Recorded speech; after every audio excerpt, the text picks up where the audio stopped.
एस्मी के चौथे एपिसोड में हम देखते हैं कि हिजंग टेरेस पे चल रही होती है और वो सुसाइड करने वाली होती है, लेकिन जंग वहां आकर उसे बचा लेता है। फिर वो हिजंग से पूछता है क्या तुम्हें यही सब करना था? तो हिजंग कहती है मैं मर चुकी हूँ, मेरा चेहरा खराब हो गया है, इसके साथ जीना मेरे लिए बहुत मुश्किल है। तो जंग कहता है तुम्हारे मरने के बाद ये ठीक हो जाएगा? जहाँ हिजंग के पास कोई जवाब नहीं होता है। फिर हम सिंजंग को देखते हैं जो टैक्सी में होती है और यूनहा को कॉल कर रही होती है। फिर हम देखते हैं कि वो यूनहा के घर पहुंच गई थी और इधर मिन अपने मोबाइल में ये सब कुछ रिकॉर्ड कर रही होती है। फिर हम देखते हैं कि सिंजंग यूनहा के डोर कैमरे पे दरवाजा खोलने को बोल रही होती है और दूसरी साइड यूनहा ये सब कुछ देख रही होती है। फिर सिंजंग घर के अंदर चली जाती है। फिर हम यूनहा को देखते हैं जो सिंजंग से बोल रही होती है क्या तुम खुद ही हॉस्पिटल गई थी? तो सिंजंग कहती है मुझे कंफर्म करना था कि मैंने कुछ गड़बड़ तो नहीं कर दिया, इसलिए मैं वहाँ गई थी। तो यूनहा कहती है ये सब करने की कोई जरूरत नहीं थी, पूरा इंटरनेट उसी के आर्टिकल से भरा पड़ा है, लेकिन इतनी रात को यहाँ पे क्यों आई हो? तो सिंजंग कहती है मुझे पैसों की जरूरत है इसीलिए आई हूँ। तो यूनहा चौंकते हुए पूछती है क्या तुमने सारा एडवांस मनी खत्म कर दिया जो मैंने तुम्हें दिया था? और हमें यहाँ पता चलता है कि यूनहा ने ही सिंजंग को पैसे देकर हिजंग पे हमला करवाया था। फिर यूनहा सिंजंग को पैसे देते हुए कहती है अब हमारे बीच सब कुछ सेटल हो गया, अब तुम्हें यहाँ से जाना चाहिए। लेकिन हम देखते हैं कि सिंजंग वहाँ से जाना नहीं चाहती थी। फिर वो यूनहा से कहती है मुझे चैन से नींद नहीं आ रही है, तुम्हें पता है हम दोनों ने मिलकर क्या किया है हिजंग के साथ? और वो यूनहा को वो फोटो दिखाती है जो उसने हॉस्पिटल में क्लिक किया था। तो यूनहा कहती है हमने किया था? तो सिंजंग अपने बैग से पेन निकालती है और यूनहा से कहती है जो भी हमने बातें की हैं ये सब कुछ इसमें रिकॉर्ड हो गया है। जो सुनने के बाद यूनहा डर जाती है और पेन को छीनने की कोशिश करती है,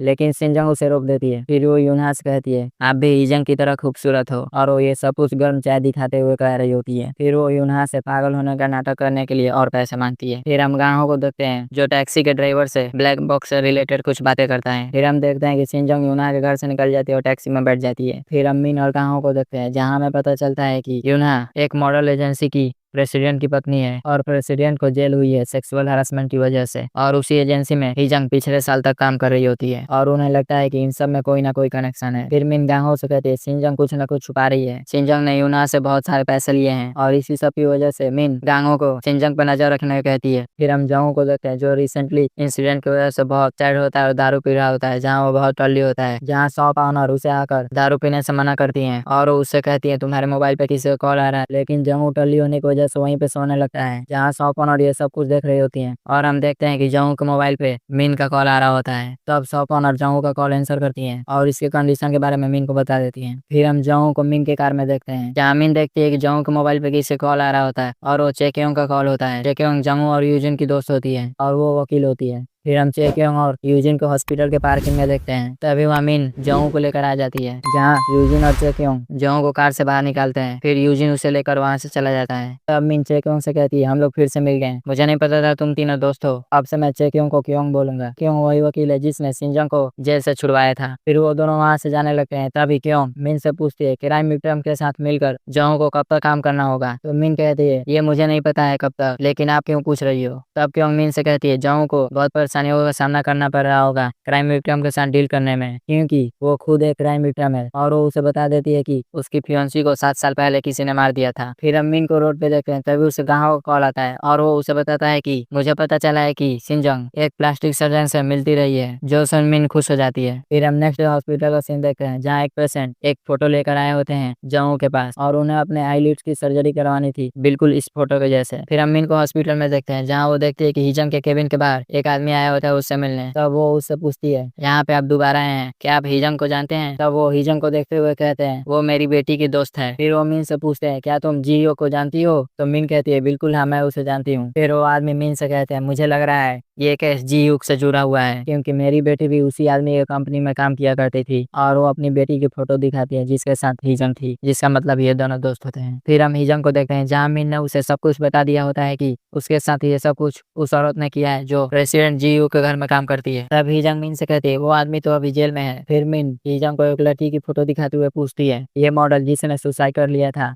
जीयू के सेक्सुअल हरासमेंट की वजह से, वो तुम्हारे साथ बहुत क्लोज थी? और वो हिजंग से सारी सच्चाई पूछती है जो भी वो जानती है इस मॉडल से रिलेटेड। लेकिन हम देखते हैं कि मिन की बातों को सुनते हुए हिजंग के आंखों में आंसू आ जाते हैं और वो मिन से यहाँ से जाने को कहती है। फिर हम सिंजंग को देखते हैं जो प्लास्टिक सर्जरी के लिए हॉस्पिटल आकर सारे पैसे जमा कर रही होती है, लेकिन तभी वहाँ गांहो आ जाता है और उसे अपने साथ पुलिस स्टेशन चलने को कहता है जहाँ सिंजंग बहाने बनाने लगती है। तब गांहो सिंजंग को वो फुटेज दिखाता है जिसे इन्होंने हॉस्पिटल में कैमरा लगाकर और टैक्सी में कैमरा लगाकर का रिकॉर्ड किया होता है। फिर हम यूना को देखते हैं जो अपने घर से कहीं जाने के लिए निकलने वाली होती है और वो जैसे ही पार्किंग को ओपन करती है वहाँ पे मिंग के साथ दूसरे पुलिस वाले भी आए होते हैं, जहाँ मिंग यूना को अरेस्ट कर लेती है हिजंग पे जानलेवा हमला करवाने के लिए। दूसरी तरफ हम देखते हैं कि शिनजंग गाहो को सारा सबूत दे देती है यूना और जियो के खिलाफ, क्योंकि इन्हें दोनों ने मिलकर ये सारा प्लान बनाया होता है हिजंग को हार्म पहुंचाने के लिए। फिर हम एक पुलिस वाहन को देखते हैं जिसमें जियो को कोर्ट लाया गया होता है ताकि जज उसे इस केस के लिए भी सजा दे सके। जहाँ कोर्ट के बाहर बहुत सारे रिपोर्टर्स होते हैं और वो जियो से बहुत सारे सवाल पूछने लगते हैं, जहाँ हम देखते हैं कि ये सारा न्यूज हिजंग मोबाइल में देख रही होती है। तभी हम एक फ्लैशबैक सीन देखते हैं जहाँ वो जियो के केबिन में जाती है और वहीं पे वो देख लेती है कि जियो अपने ही कंपनी के एक मॉडल को सेक्सुअली हरास कर रहा होता है और वो ये देखकर और चौंक गई होती है कि वो मॉडल इसी की दोस्त है। जहाँ हम देखते हैं कि हिजंग ये सब कुछ अपने मोबाइल में रिकॉर्ड कर रही होती है, लेकिन वो जियो को दिखाती है कि वो यहाँ पे कुछ काम से आई थी जो वो भूल गई है और वहाँ से चली जाती है। फिर सीन प्रेजेंट में आ जाता है जहाँ उसके केबिन में एक नर्स आती है हिजंग को दवाई देने के लिए, लेकिन हिजंग उसके पॉकेट में रखे कैंची को देख रही होती है। फिर हम जोंग को देखते हैं जो हिजंग के केबिन की तरफ जा रहा होता है। तभी अपने केबिन से हिजंग बाहर आती है और वो वहाँ से जाने लगती है, लेकिन जोंग उसे रोकता है और वो हिजंग से कहता है तुम्हारे वहाँ पे जाने से भी कुछ नहीं होगा, क्योंकि ये सब कुछ कानून का काम है, तुम्हारा नहीं। फिर वो हिजंग से कहता है अगर तुम्हें उनसे बदला लेना है तो सही से बदला लो, पहले ठीक हो जाओ। तो हिजंग पूछती है क्या ये ठीक हो जाएगा? तो जोंग उसे बताता है ये पूरा ठीक नहीं होगा, लेकिन हम इसे तुम्हारे स्किन को लेकर कवर कर सकते हैं जिसका सिर्फ निशान रहेगा और कुछ नहीं। और वो उसे अपनी सर्जरी को शेड्यूल कराने को बोल वहाँ से चला जाता है। जोंग के जाने के तुरंत बाद ही हिजंग को मॉडल कमेटी की तरफ से कॉल आ जाता है और वो हिजंग से पूछते हैं क्या आप फाइनल ऑडिशन में पार्टिसिपेट करने वाली हैं। फिर हम नेक्स्ट हॉस्पिटल का सीन देखते हैं जहाँ हिजंग की सर्जरी की तैयारी चल रही होती है, जहाँ हम देखते हैं कि उसके चेहरे के घाव को भरने के लिए जोंग उसी के पेट से एक स्किन का टुकड़ा निकाल लेता है। फिर वो उसी टुकड़े को उसके चेहरे पे रख उसकी सर्जरी कंप्लीट कर देता है। फिर हम पुलिस स्टेशन का सीन देखते हैं जहाँ मीन अपना काम कर रही होती है। तभी वहाँ गांव आता है और वो उसे बताता है कि मुझे कॉल आया था और पता चला कि हिजंग की सर्जरी सक्सेसफुल हो गई है और वो कल डिस्चार्ज हो जाएगी। तो मिंग कहती है मुझे भी तुमसे कुछ पूछना है। फिर वो गाँव से पूछती है जो कार चोरी हुआ था उसका क्या हुआ, जहाँ जोंग को अब तक कुछ भी पता नहीं चला था। फिर वो मिंग से कहता है अगर ये सच हुआ कि जिसने नामहियो के फादर को मारा है और जो जोंग का पीछा कर रहा है ये दोनों सेम आदमी हुए तो ये घबराने वाली बात है, क्योंकि वो आदमी अभी भी बाहर खुला घूम रहा है। तो मिंग कहती है हो सकता है ये हमारी गलतफहमी हो, वो दोनों सेम ना हो। फिर वो वहाँ से चली जाती है। फिर हम नेक्स्ट हॉस्पिटल का सीन देखते हैं जहाँ जोंग उस आदमी का सर्जरी कर रहा होता है जिससे अपनी आईलिड्स की सर्जरी करवानी होती है। फिर हम रिसेप्शन का सीन देखते हैं जहाँ पे नर्सेज अपने डेस्कटॉप में कुछ देखते हुए बहुत खुश हो रही होती हैं, जहाँ हम देखते हैं कि वो सब हिजंग के फाइनल ऑडिशन का वीडियो देख रही होती हैं और ये सब कुछ लाइव होता है, जहाँ हिजंग बहुत खुश होती है और उसकी सारी हिम्मत वापस आ गई थी जैसे वो पहले होती थी। जहाँ हम देखते हैं कि इन सब का फायदा शकुन उठाने वाले होते हैं, क्योंकि अगर हिजंग ये ऑडिशन जीत जाती है तो उनका हॉस्पिटल का नाम होगा और जोंग का भी। फिर उस ऑडिशन का रिजल्ट सुनाया जाता है जहाँ थर्ड प्लेस किसी और को मिलता है और सेकंड प्लेस भी किसी और को मिल जाता है, जिसके बाद सब लोग चिंता में आ जाते हैं। फिर फर्स्ट प्लेस का अनाउंस किया जाता है और फर्स्ट प्लेस भी कोई और जीत लेता है। तभी अनाउंस होता है कि एक स्पेशल अवार्ड रखा गया है जो हिजंग ने जीता है और वो भी उसकी हिम्मत को देखते हुए, और उसे ईस्ट एशिया का रिप्रेजेंटेटिव मॉडल बना दिया जाता है। फिर हम पुलिस स्टेशन का सीन देखते हैं जहाँ गांग हो मिन से कहता है मुझे वो लड़का मिल गया जिसने कार चोरी किया था, और वो अपने लैपटॉप में एक वीडियो चलाता है जो देख मिन थोड़ा नर्वस हो जाती है और ऐसा लग रहा था कि वो इस लड़के को जानती थी, लेकिन वो गाँव से कहती है मुझे नहीं पता ये कौन है। फिर वो वहाँ से निकल जाती है। फिर हम हॉस्पिटल का सीन देखते हैं जहाँ जोंग घर जाने के लिए निकलता है, जहाँ जोंग पार्किंग में अपने कार के शीशे के परछाई में देखता है कि वो आदमी इसको देख रहा होता है, लेकिन तभी वो लड़का वहाँ से भागने लगता है। तब जोंग उसका पीछा करने लगता है, जहाँ उसका पीछा करते हुए मिन उसे देख लेती है और वो भी दूसरी तरफ से इनके पीछे जाने लगती है, जहाँ वो लड़का जोंग को चकमा देकर वहाँ से निकल जाता है। फिर हम मिन को देखते हैं जो उनके पीछे जा ही रही होती है, तभी उसे कोई पीछे से रोकता है और हम देखते हैं कि वो वही लड़का होता है और वो मिन से कहता है तुम और भी सुंदर हो गई हो पहले से ज्यादा। जहाँ मिन तो उसे देखते ही रह गई थी जैसे वो एक दूसरे को जानते हो। और यहीं पे ये एपिसोड समाप्त हो जाता है। मिलते हैं नेक्स्ट एपिसोड में। अगर एक्सप्लेनेशन पसंद आए तो चैनल को सब्सक्राइब और वीडियो को लाइक करें। Thank you.